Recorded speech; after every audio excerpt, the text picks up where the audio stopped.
பாவேந்தர் sir, வணக்கம் sir. வணக்கம்மா. இப்போ ராணிப்பேட்டை மாவட்டம் கலந்தாய்வு கூட்டம் இன்னைக்கு நடக்க இருக்கு. நாம் தமிழர் கட்சி தலைவர் சீமான் இன்று கலந்து கொள்ள இருக்க நிலையில, ராணிப்பேட்டை ஆமா, கிழக்கு மாவட்டம் நாம் தமிழர் கட்சி செயலாளர் பாவேந்தன் ஆகிய நீங்க ராஜினாமா செய்யறதா ஒரு அறிக்கை ஒன்று வெளியிட்டிருக்கீங்க. இது ரொம்ப ஆமாங்க. ஒரு அதிர்ச்சிகரமான வெளியீடா இருக்குது. என்ன காரணமா இருக்கு சார்? தொடர்ந்து பெரியார இந்த மண்ணு எந்த அளவுக்கு நேசிச்சுச்சுன்றது அவரு புரிஞ்சுக்கிட்டு தான் எங்க மேடையில எங்களெல்லாம் கூப்பிட்டாரு. அவர் வழிகாட்டிய ஏத்துப்போன்னு.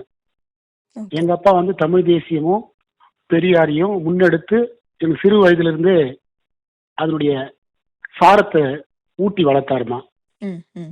அப்படி இருக்கும்போது, ஒரு கட்டத்துல இவருடைய பேச்சு, இவருடைய செயல்பாடுகள், என்னுடைய தந்தை வழியில நின்னு அந்த கனிம வளம், நீர்வளம், நிலவளம்லாம் காப்போம்ன்னு சொல்ற அந்த ஒரு ஈர்ப்பால ம், அரசியல் படுத்த முடியும். ஆட்சி அதிகாரத்துக்கு வந்தா இன்னும் வீரியமா செய்ய முடியும். இயக்கமா இருந்த நம்ம வீரியமா செய்ய முடியுன்ற நம்பிக்கையில தான் இவர் கரம் பிடிச்சோம். ம், ம். காலப்போக்குல அது வெறும் வெற்று வார்த்தை, பொய்ன்றது புரிய வந்ததுமா. பெரியாரை என்னைக்கு எதிர்த்து நின்னாரோ, பெரியாரா தமிழ் தேசியமா எதிரெதிரா நிறுத்தது ஏற்புடைய கருத்து அல்லமா.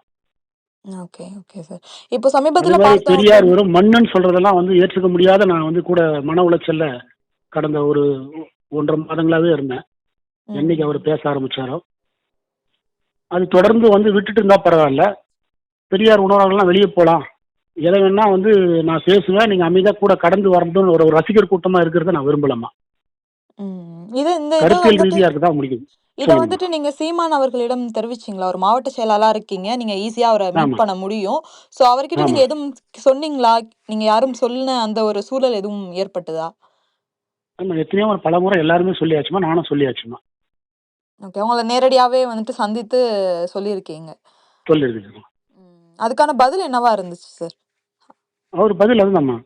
எதையுமே அமைதியா கேட்டுப்பாரு. நான் சொல்றேன். அதாவது அவருடைய இது இருந்தா பயணிச்சா பயணிங்க, இல்லைன்னா கிளம்புங்க. நான் பார்த்துக்கிறேன். நான் ஒருத்த ஆள் மட்டும்தான் இத கட்டமைச்சேன்ற ஒரு இது இருக்குதும்மா. அவர் ஒருத்தர் இல்லம்மா. ம். அடிப்படையில் எல்லா தொண்டர்களும் சேர்ந்து தான் இது. எல்லாரும் ஒழிச்சு தான் அது செய்ய முடியும். அவர் ஒரு முகமா, பேச்சா மட்டும் தான் இருந்தாரே தவிர, அந்த உணர்வு எல்லாருக்கும் இருந்ததுனால தான் இது சாத்தியப்பட்டது. இத்தனை லட்சம் வாக்குகள் பெற முடிஞ்சது. இப்போ நெறைய பேர் விலகுறத நம்மால பார்க்க முடியுது. இப்போ நேற்று பார்த்தீங்க ஆமா, அப்டின்னா, காளியம்மாள் அவர்கள் விலகுவாங்க அப்டிங்கிற மாதிரியான செய்திகள் வந்துகிட்டே இருந்தனால, நேத்து அஃபிஷியலாவே அவங்க சொல்லிட்டாங்க. அதுக்கான ஆமாம்மா, காரணமும் அவங்களும் தமிழ் தேசியத்தை இது பண்ணி தான் அவங்க போறதாவும் சொல்லியிருக்காங்க. அவங்களுடைய ஆமாம்மா. காரணமும் இதுவா தான் இருக்கும்னு நெனைக்கிறீங்களா? கண்டிப்பாம்மா. ஒரு கருத்து முரண் வருதுன்னா எல்லாரையும் கூப்பிட்டு வச்சு ஒரு கலந்தாய்வு போட்டு அவங்களுடைய மனக்குறைகளை கேட்டிருக்கணும். ம். வருத்தமா இருக்கிற தம்பிங்கள கூப்பிட்டு, தங்கச்சிங்கள கூப்பிட்டு விவாதித்து இருக்கணும். அது செய்யாததாம்மா இதுக்கு காரணம். ஓகே. இவ்வளவு நாள் அண்ணன் கூட நீங்க உறுதுணையா இருந்ததுக்கு போக, இப்போ இல்லாமல் இருப்பது, இது சீமான் அவர்களுக்கு ஒரு படி இறங்குன மாதிரி இருக்குமா? இல்ல அவரு ஓகே பரவால்ல யார் வேணாலும் போங்க அப்படிங்கிற மனநிலையில தான் இருக்காரா? இல்லம்மா, ஒருத்தர் கருத்து சொன்னா பரவாயில்லம்மா. ஒட்டுமொத்தமா எல்லா ஒரு முன்னணி தலைமையில இருக்கிறவங்களும் அத சொல்லும்போது அவர் கண்டிப்பா இனி தன்னை மாத்தி தாம்மா ஆவணும். மாத்திக்கலன்னா ஒரு படி கீழ தாம்மா போய் ஆவணும். ம், ம், ம். இன்னும் நம்மளுடைய இப்போ ராணிப்பேட்டை மாவட்டம் பொறுத்தவரைக்கும் இன்னைக்கு கலந்தாய்வு கூட்டம் நடக்கிறதா இருந்தது. சீமான் அவர்களும் வருகை தராங்க. நீங்க ஆமாம்மா. இந்த நேரத்த, இந்த நாள தேர்ந்தெடுத்து இந்த முடிவு எடுத்ததற்கான காரணம் என்ன சார்? இல்லம்மா, பெரியார பத்தி பேசும்போதே நான் அறிவிச்சிருக்கணும். ம். அப்ப அறிவிக்காததுக்கு இவ்வளவு காலம் பயணிச்சுட்டோம். சரிப்படுத்திட முடியும். அவர் பேச்ச குறைச்சிப்பாரு. ஈரோடு இடைத்தேர்தலுக்காக மட்டுமே இத முன்வைக்கிறாரு. ம். அப்படின்ற பார்வையில இருந்தது. அந்த ஈரோடு தேர்தல் முடிஞ்ச பிறகும் அவர் தொடர்ந்து இத முன்வைக்கிறது மனசுக்கு இன்னும் அவர்கிட்ட சொல்லி பார்த்தோம். செய்யலன்னும் போது நம்ம அடுத்த கட்டமா வெளிய வரணும். வெளிய வரதுக்கு அவரு எங்க நம்ம மாவட்டத்துக்கு வரும்போது இது சொல்லலாம்னு இருந்தோம். அது ம். வர நேரத்துல இத அறிவிச்சோம்னா எல்லாம் செய்தியா பரவும். எல்லாரும் அத பார்ப்பாங்க. செய்தி ஊடகங்கள் புரிஞ்சுக்க முடியும். கூட ம். இருக்கிற தம்பி, தங்கைகள் புரிஞ்சுக்க முடியும். எவ்வளவு கஷ்டப்பட்டு இந்த கட்சிய கட்டமைச்சோன்றது எல்லாருக்கும் தெரியும்மா. இன்னைக்கு நீங்க ஒரு சீமான் அவர்கள சந்திக்கிறதுக்கு வாய்ப்புகள் இருக்கா? இல்லம்மா, சந்தித்து பேசக்கூடிய அளவுக்கு எதுவும் இல்ல. இல்லம்மா, இல்லம்மா. சரி சார். வேற என்ன உங்களுக்கு ரொம்ப பாதிச்ச விஷயம்? நான் இத விட்டு வெளிய வரதுக்கு முக்கிய காரணமே இதுதான் அப்படிங்கிற விஷயம். எத்தன ஆண்டுகளா நீங்க பயணிச்சிருக்கீங்க முதல்ல இதுல? நான் ஒரு 9 ஆண்டுகளா பயணிச்சிருக்கேம்மா. ம். 2016லேருந்து. 2019ல தான் நம்ம வேட்பாளரா பாராளுமன்றத்துக்கு நிறுத்தப்படுறோம். ஓகே. 6 தொகுதிகளுக்கும் தன்னுடைய சொந்த பணத்த போட்டு துண்டறிக்கைகள் ம். மற்றும் வழிச்செலவு எல்லாத்தையும் போட்டு 6 தொகுதிக்கும் சுத்தணும். ம். சுத்துனதுல 29,347 வாக்குகள் எடுத்தோம்.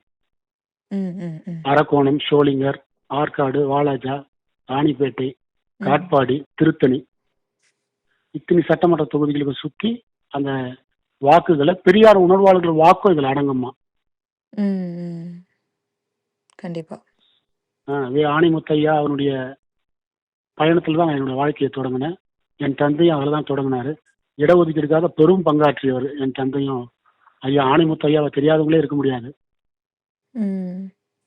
அந்த பாதையில பயணிச்சு தமிழ் தேசியன்றது ஒரு மலரும், தமிழுக்கான உரிமைகள் மீட்கப்படும்ன்றது தான் நம்ம முன்னணி அஜந்தா. ம். ம். அது சற்று விலகிற மாதிரி தொடர்ந்து வந்து இவரு பாசிச பாஜகவினுடைய வழியா அவங்கள பாராட்டுறதெல்லாம் வந்து ஏற்கவே முடியாதுமா. அவங்க பாராட்டி இவங்களுக்கு கூட நிற்கும் போது இவர் வந்து அதை தவிர்த்து இருக்கணுமா. அதுவும் தவிர்க்கல. ம். ம்.